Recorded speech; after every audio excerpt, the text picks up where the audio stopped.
You're watching New Car Spin or Road and Tracked, depending on what day it is. I'm Brian, and this is the LC500. It's a Lexus coupe. It has a V8, and it's been around for a little bit now, and I think it's not going to last much longer. This is pretty much the last V8 you can buy in a Lexus. This and the RCF, obviously, two coupes that have V8 engines that are now being replaced by twin turbocharged V6s. And this car is very unique because it fills a gap, and that gap is basically, well, let me back up. Toyota makes the Supra, and even though it's based on a BMW, a lot of Supra fanboys say that it's not a Supra.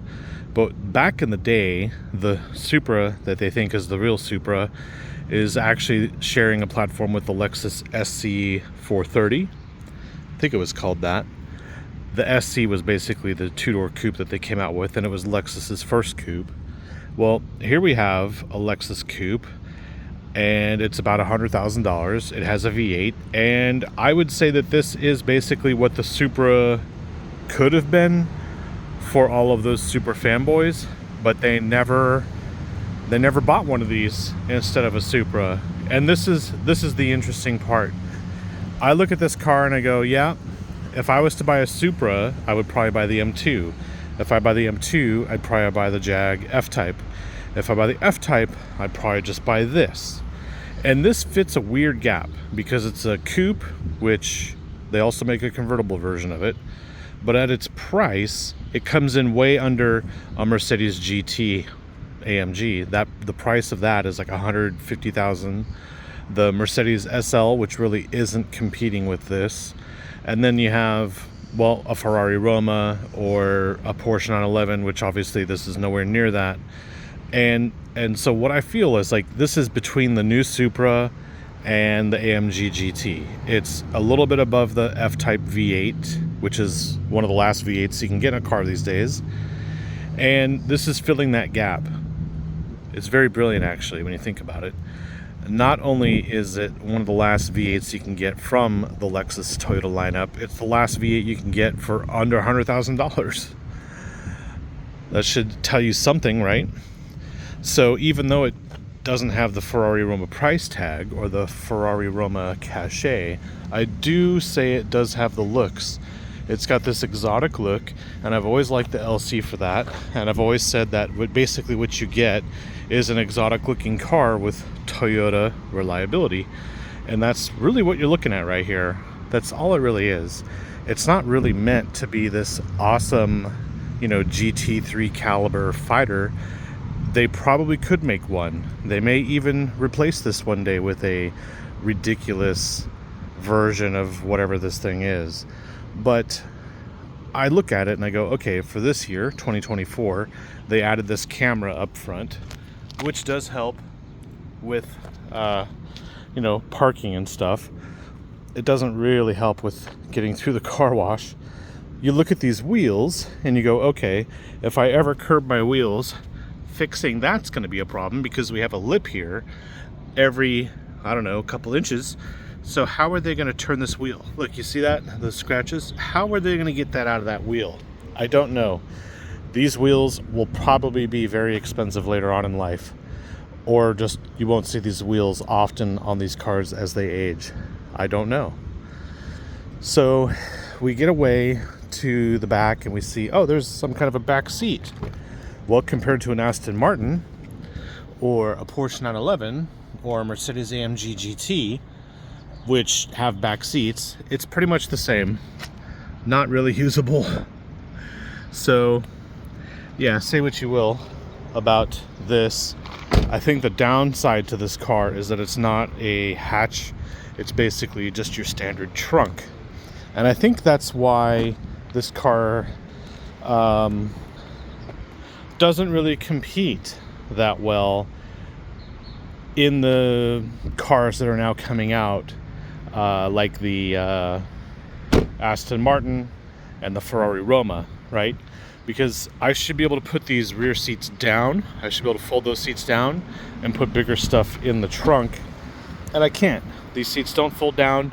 The trunk is actually not that tall, and you really can't do much here. Although, compared to the convertible version of this car, which I would rather have, the soft top would fold into this area here, and the trunk would be half the size.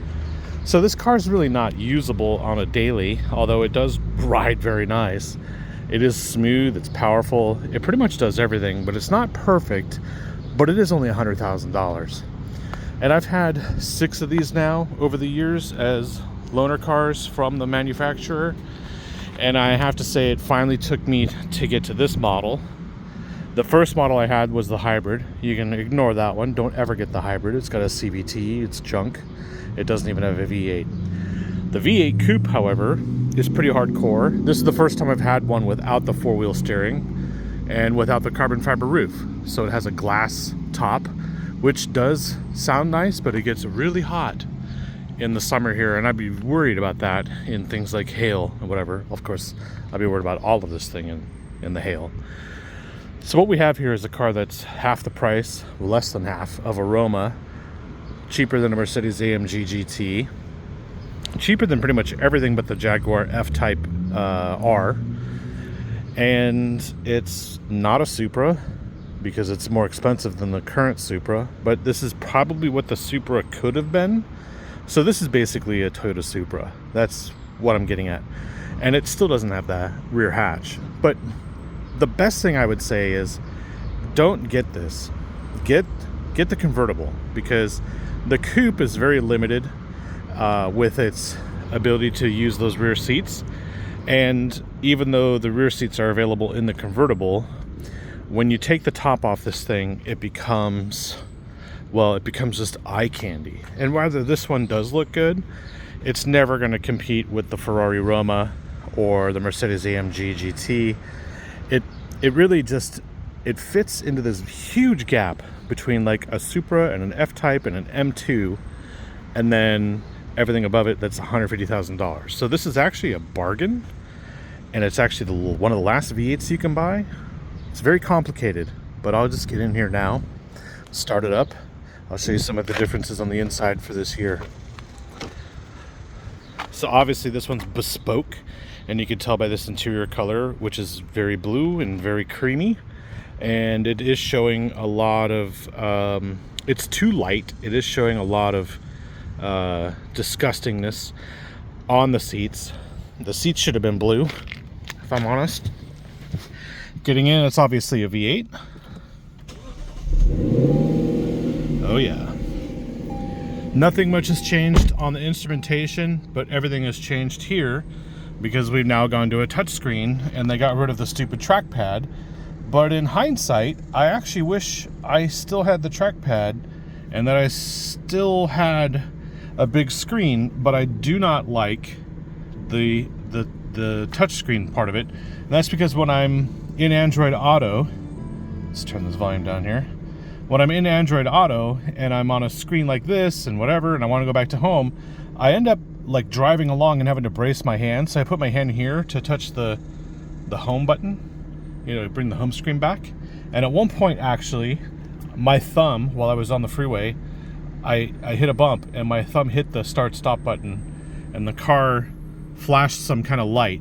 And I realized, oh, I could have almost turned off my car at 70 miles an hour. And in general, because this is a coupe and it rides a little firmer, you know, hitting the right button and stuff, especially when you're here on this list and you want to go, you know, through a list of, sometimes when I actually try and hit a name, I'm actually scrolling by accident. So this is a bit of a challenge for me, and I'd rather have something down here that's a little bit more stable. And I still do like this volume knob, how it's big and feels like something out of a hi-fi system. The stereo in here, by the way, is amazing. And I'd say, yeah, overall, the best bet here is to avoid this coupe and then just get the convertible. And the convertible, you can't get four-wheel steering. The convertible, obviously, you can't get a carbon fiber roof. But what you can get in the convertible, let me get my seatbelt on here. What you can get in the convertible is much more entertainment out of the sounds that you hear from the exhaust when the top is down. So We're gonna make a U-turn here. Hit the road. Let's turn this volume down again. What I have to say is it's not too low to the ground, so I never feel like I'm gonna, well, I may have a perception that I'm gonna like rub the bumper on something, but it never actually happens.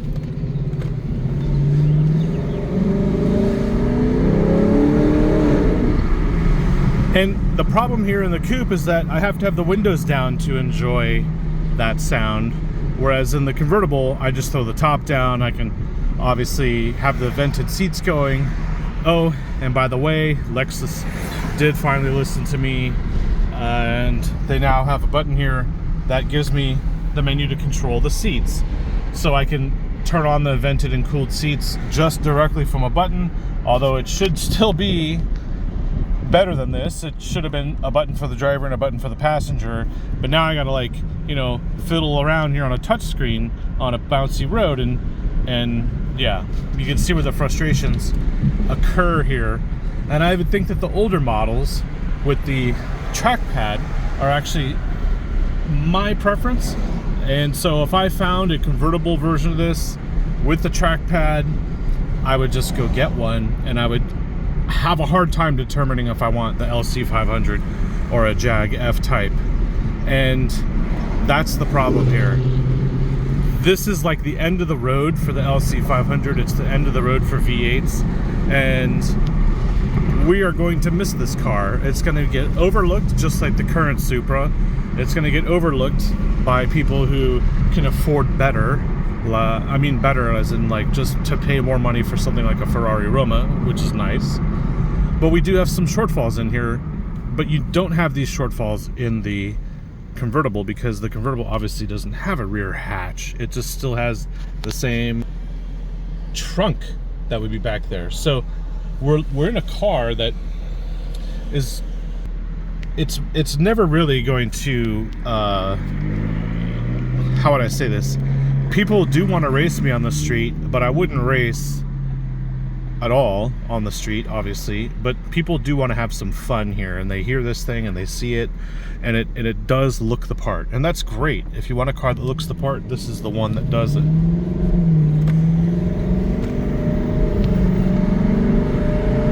And then you can put it in sport or sport plus mode. If you hit the traction control off button, which is up here, it goes into expert mode. And obviously you would want a limited slip rear diff, which is kind of odd that it doesn't come with.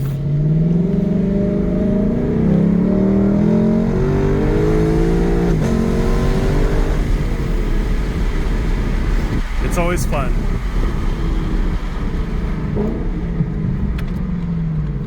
And I love how it downshifts and upshifts. And I love when you hit the brakes hard in Sport Plus mode. It blips.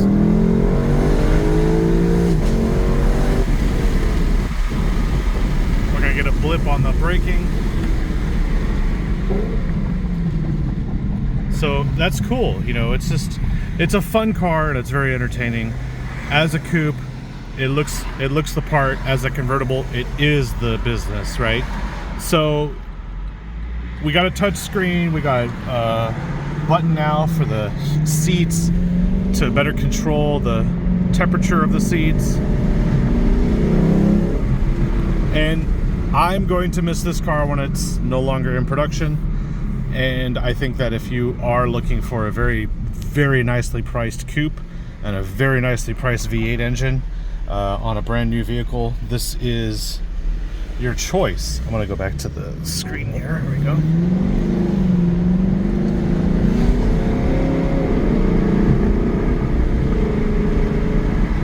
And that's it, you know.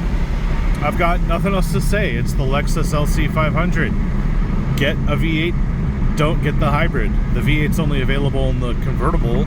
And as far as the coupe, I do think the four-wheel steering is worth it.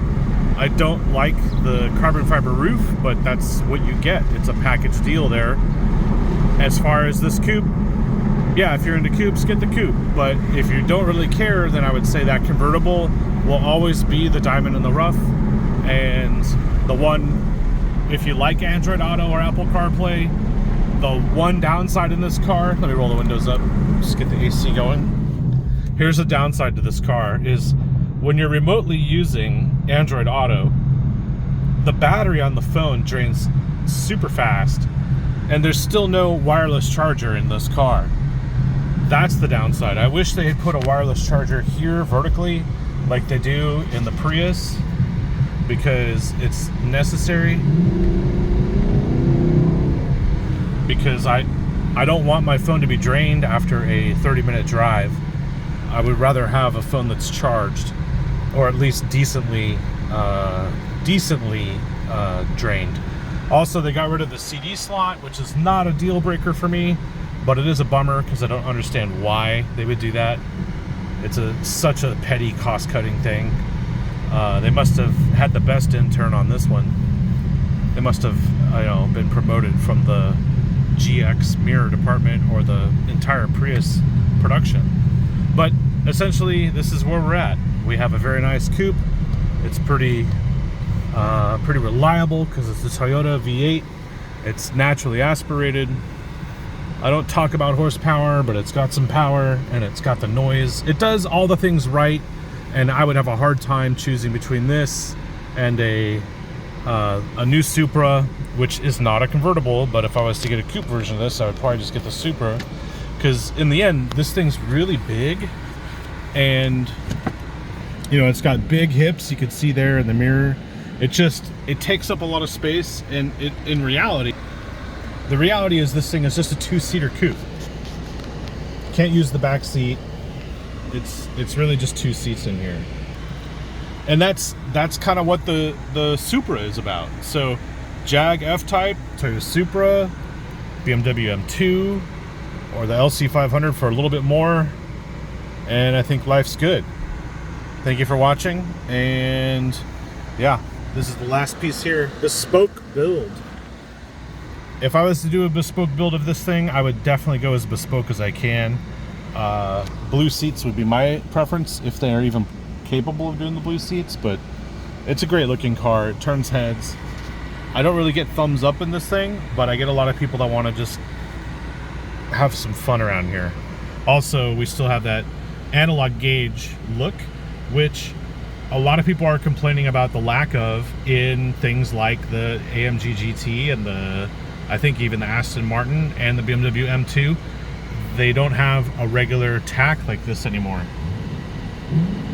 So this is kind of a throwback to the Lexus LFA, and I think maybe when they discontinue this car, they'll replace it with something more like a GT3 or a LFA successor. But either way, this car is the best Lexus ever made. So take it all in, boys and girls. This is the best Lexus ever made, and hardly anybody bought them. And the right one to buy is the convertible, and that's the one you should always want. Thanks for watching.